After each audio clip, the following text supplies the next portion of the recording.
C4 ও CAM পথ উভয়ে সালোক সংশ্লেষণের অভিযোজিত প্রক্রিয়া যা গরম ও শুষ্ক পরিবেশে উদ্ভিদকে বেঁচে থাকতে সাহায্য করে। Both C4 and CAM pathways are adapted photosynthetic processes that help plants survive in hot and dry environments. উভয় পথেই প্রথমে কার্বন ডাইঅক্সাইডকে 4 কার্বন যৌগে রূপান্তরিত করা হয় যা পরে কেলভিন চক্রে প্রবেশ করে।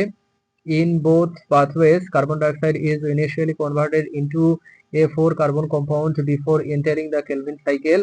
C4 উদ্ভিদে কার্বন ডাইঅক্সাইড শোষণ এবং কার্বন ফিক্সেশন দুইটি বিভিন্ন কোষে সংঘটিত হয়, যেখানে CAM উদ্ভিদে সময়ের ভিত্তিতে এই প্রক্রিয়া নিয়ন্ত্রিত হয়। In C4 plants, carbon dioxide fixation occurs especially in two different cell types, whereas in CAM plants, it's temporarily separated over day and night. C4 পথে স্টোমাটা দিনের বেলা খোলা থাকে এবং কার্বন ডাইঅক্সাইড সংগ্রহ করে। CAM পথে এটি রাতে খোলা থাকে। In C4 pathway, stomata remain open during the day to collect carbon dioxide, whereas in CAM plants, stomata open at night. C4 উদ্ভিদ পৃথিবীর গরম অঞ্চলে বেশি প্রচলিত।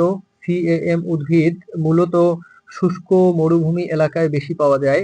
C4 plants are common in tropical regions, while CAM plants are mostly found in arid desert zones. C4 পথে বেশি ATP ব্যবহার হয় কারণ কোষ সংযোগে অতিরিক্ত শক্তির প্রয়োজন হয়। CAM পথে এটিপি ব্যবহারের হার তুলনামূলক কম। C4 pathway consume more ATP due to cell transfer, whereas CAM pathway uses less ATP. উভয় পথে ফটোরেসপিরেশন কমায়, তাই গরম শুষ্ক আবহাওয়ায় সালোক সংশ্লেষণের দক্ষতা বৃদ্ধি পায়। Both pathway reduces photorespiration, thus increasing photosynthetic efficiency in hot and dry climates. উদাহরণস্বরূপ ভুট্টা একটি C4 উদ্ভিদ আর ক্যাকটাস CAM পথ অনুসরণ করে। For example, maize is a C4 plant while cactus follows the CAM pathway. সালোক সংশ্লেষণ কি? What is photosynthesis?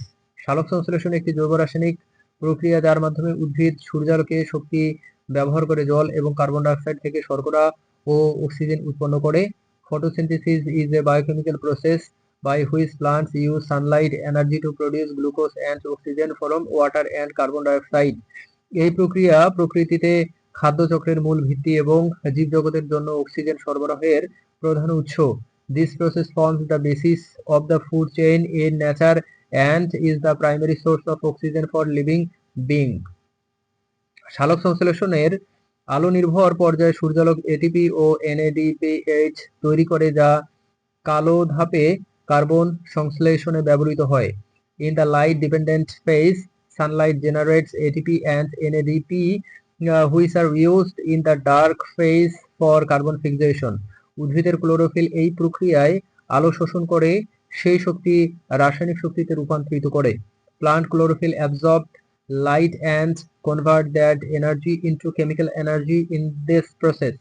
সালোক সংশ্লেষণ বায়ুমণ্ডলে কার্বন ডাইঅক্সাইডের মাত্রা নিয়ন্ত্রণে সাহায্য করে যা বিশ্বব্যাপী পরিবেশের ভারসাম্য রক্ষা করে। Photosynthesis helps regulate atmospheric carbon dioxide levels, maintaining global environmental balance.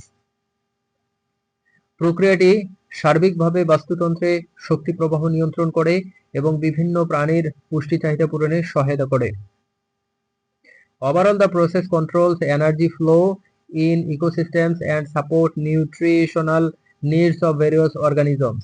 সালোক সংশ্লেষণ ব্যতীত জীবজগতের অধিকাংশ জীবন টিকে থাকা সম্ভব নয় কারণ এটি খাদ্য ও অক্সিজেন সরবরাহের মূল উৎস।